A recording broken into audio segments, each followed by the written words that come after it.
Yo,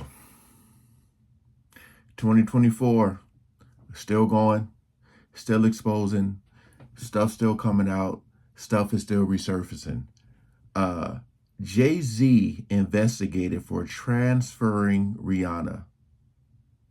It says Rihanna was Aaliyah. It's a lot that's been going on. The whole Rihanna Jay-Z thing. But again, nothing shocking. Stuff is just kind of surprising. I do expect a lot more to be coming out. We ain't gonna waste no more time. Let's jump right into it. Y'all, I knew that this business of Diddy illegally transporting girls across international borders involved other elites in the industry. And I know that there has been some sketchy business between Rihanna and Jay-Z. But child, it never crossed my mind that Rihanna was also being illegally transported across international borders by none other than Jay-Z, like it was allegedly happening with Aaliyah, courtesy of R. Kelly. Baby, I'm not tripping here, y'all. Rihanna's former publicist, Jonathan Hay, said with his own mouth that he was questioned by the feds about Rihanna being illegally transported across international borders by Jay-Z. You know what this means. The feds are also actively investigating Jay-Z as they are dealing with Diddy, like we've always suspected. Now, I'm gonna need y'all to get seated, loves, because things just took a whole new messy turn. So there's a documentary titled The Disturbing Death of Jay-Z's Mistress that was shared on YouTube by Trap Lore Ross like 2 weeks ago, and it centers around the mysterious death of Kathy Corey White, who died in 2011 after suffering a reported brain aneurysm. Now, I've already talked in length in a previous video about Corey and how she was possibly unalived. Yeah, I know about that. I just don't know about the documentary. It's just crazy how a lot of stuff people been saying for years is just starting to resurface, you know? It's crazy. By Jay-Z when she was pregnant with Jay-Z's child. But there were also a lot of details that came up in the documentary about Rihanna that I cannot ignore. For instance, a publicist by the name of Jonathan Hay is mentioned as he represented Rihanna at the start of her career when she was working the single Upon the Replay. The same publicist who said he started the rumor about the Jay-Z Rihanna affair. After getting an honorable mention, Jonathan said that his phone had been blowing up in the last couple of days since the scandal started making rounds again. And he wrote in an Instagram post, "I was mentioned in this explosive and viral documentary by Trap Lore Ross that was featured on @academics that's made my phone blow up for the past week. Recently, @Jaguar Wright has talked about this controversial situation as well, as I was the publicist for Upon the Replay, the debut single by Rihanna. It's time for me to finally set the record straight once and for all, as it's way beyond shocking, messy, and just flat out crazy AF. Prepare to be blown away, as what William Mosley and I have been through over the years involving this historical scandal needs to be put to bed for good. Yes, heads are going to roll and people will be floored, but the truth needs to be revealed." I mean, tell me that you are trying to land a payday without telling me that you are trying to land a payday. Jonathan did stick to his word, and he also did an interview with All Hip Hop and went into more detail about the historical scandal he said would make heads roll. He said that after securing a mention on MTV News failed to drum up the buzz he needed, he then turned to putting out the rumor of the affair, as he was mad at Hove at the time anyway. He was like, "I started to get desperate and I was so angry at Jay-Z as he was more focused on Tiara Marie, and there was all this talk that he was pursuing a rapper named Lady Sovereign, who he ended up signing months later. Not to mention, Jay-Z was constantly dissing Emil, who had to quit the music industry and was living in North Carolina at the time, raising her children.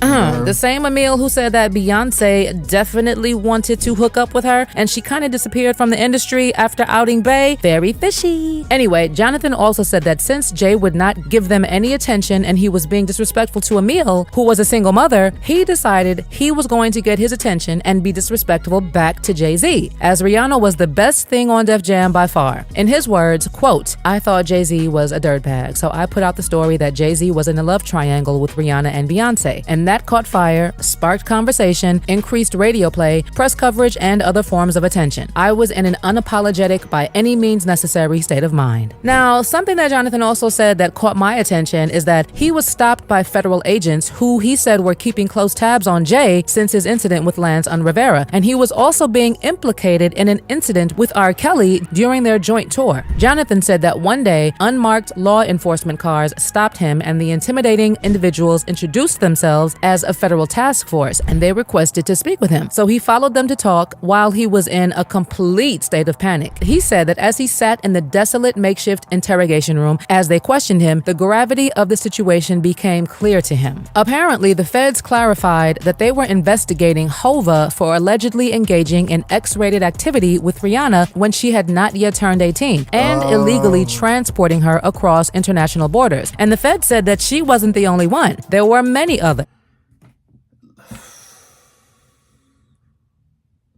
I'm just saying, man, like, this is a lot. This is a lot going on, man. This industry, dark. And like I said, we just be partying and then dancing to this music, man. And like, girls are in the back just getting...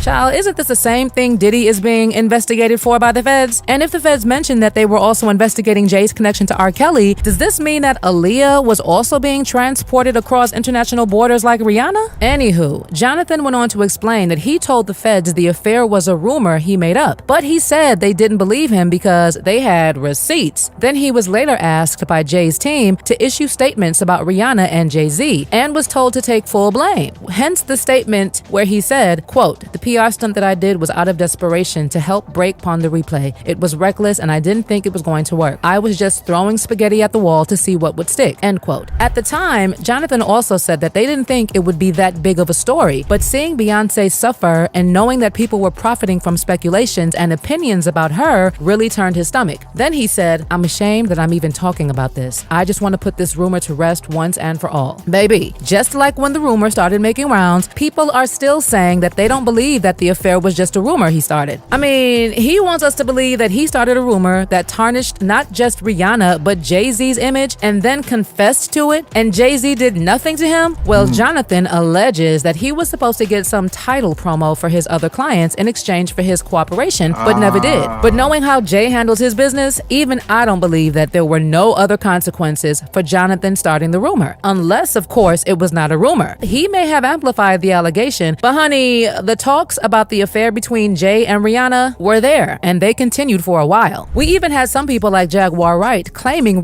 maybe the trade-off was you get to stay alive. Like, I won't pay you, but I won't kill you either. Recently, that the affair was the reason why Rihanna and Chris Brown broke up after he put his hands on her. And this was after Reed gave Chris Brown an STD that she got from Jay-Z, allegedly.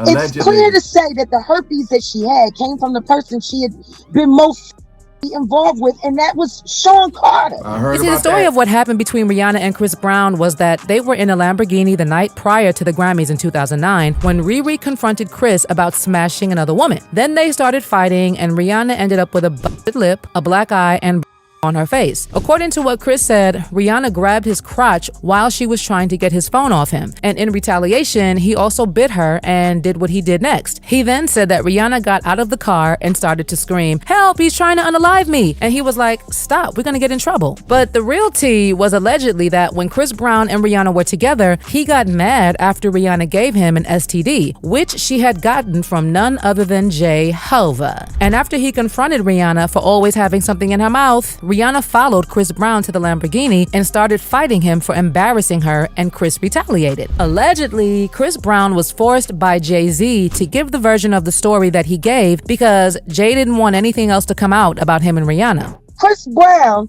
has his first herpes outbreak from a celebrity girlfriend who he was set up with, and it was supposed to be this and it was supposed to be that, and he was there so people wouldn't pay attention to the fact that she was Jay-Z. So, when the other version of the story came out, fans started concluding that it was true that Rihanna and Jay-Z had something going on. And what's coming out now is that the involvement started before Ree was old enough to consent, and she was being transported across international borders for you know what by Jay-Z. Now, if the feds were already investigating Jay-Z about transporting girls across international borders back then, don't you think they have ramped up their investigations with everything that's going on with Diddy? Especially since Jay has been mentioned numerous times in connection to the Diddler's dealings. I also talked in a previous video about how Cassie's original lawsuit mentioned Jay-Z a lot, but for some reason, the parts about him were removed. And it's in Cassie's lawsuit where there is a bunch of information about all these illegal transfers of young girls. Baby, from where I'm seated, with Rihanna's former publicist confirming that he was questioned about something similar with Jay-Z, it's only a matter of time before things go south for Jay-Z. But meanwhile, let me know what you think about how this story is unfolding. What are your...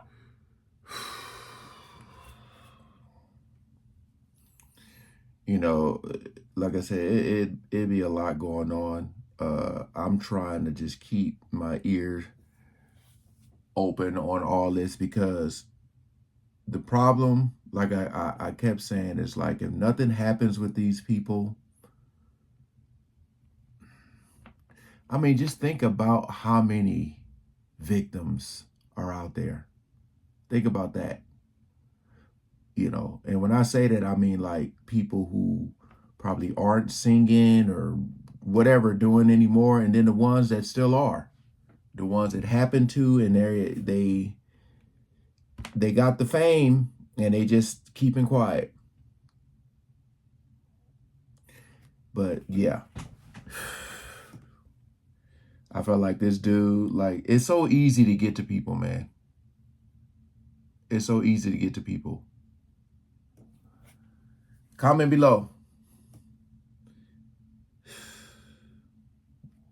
Jay-Z and Diddy. All right, peace out.